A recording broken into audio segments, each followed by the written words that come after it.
خودکشی کرنے والے کا انجام کیا ہوگا۔ آئیے روایت دیکھتے ہیں۔ یہ حدیث مسلم شریف کی ہے اور حدیث نمبر 300 ہے۔ عن ابی ہریرہ رضی اللہ عنہ قال قال رسول اللہ صلی اللہ علیہ وسلم، حضرت ابو ہریرہ رضی اللہ تعالی عنہ سے روایت ہے، انہوں نے فرمایا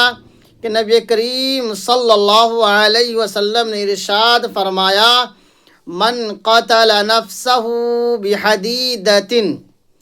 کہ جس نے اپنے آپ کو کسی دھاردار ہتھیار سے قتل کر ڈالا، مار ڈالا،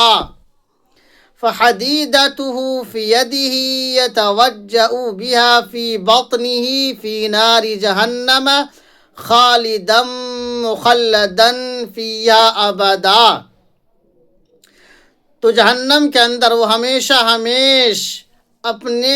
پیٹ میں اس ہتھیار سے گھونپتا رہے گا۔ فحدیدته فی یدہ، تو دھاردار ہتھیار اس کے ہاتھ میں ہوگا، یتوجأ بها فی بطنہ، جس سے وہ اپنے آپ کو پیٹ میں گھونپتا رہے گا، فی نار جہنم خالدا مخلدا، جہنم کے اندر ہمیشہ تو معلوم ہوا کہ جہنم کے اندر وہ ہمیشہ اس ہتھیار جو اس کے ہاتھ میں ہوگا اس سے اپنے پیٹ میں گھونپتا رہے گا۔ وَمَنْ شَرِبَ سَمًّا فَقَتَلَ نَفْسَهُ، جس نے کوئی زہر پی کر کے اپنے آپ کو مار ڈالا، فَهُوَ يَتَحَسَّاهُ فِي نَارِ جَهَنَّمَ خَالِدًا مُخَلَّدًا فِيهَا أَبَدًا، تو جہنم کے اندر وہ ہمیشہ اس کو گھونٹ گھونٹ کر کے پیتا رہے گا۔ جس نے کوئی زہر پی کر کے اپنے آپ کو مار ڈالا، قتل کر ڈالا، تو جہنم کے اندر ہمیشہ وہ اس کو گھونٹ گھونٹ کر کے پیتا رہے گا۔ وَمَن تَرَدَّى مِن جَبَلٍ فَقَتَلَ نَفْسَهُ، جس نے اپنے آپ کو پہاڑ کے اوپر سے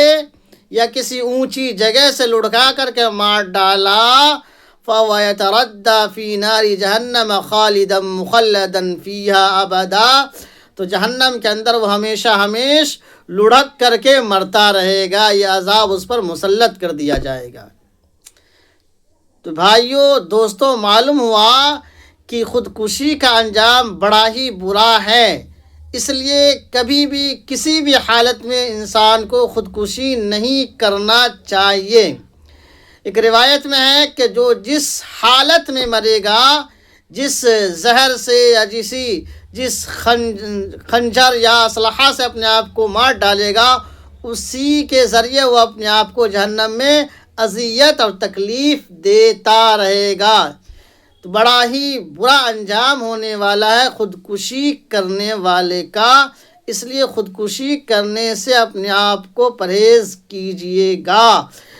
چاہے حالات جتنے سنگین ہو جائیں اور آپ پر کتنا ہی دقت و پریشانی کا انبار لگ جائیں، کبھی بھی اس طرح کی سوچ نہیں بنانا ہے۔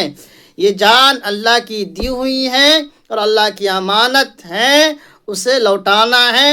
جب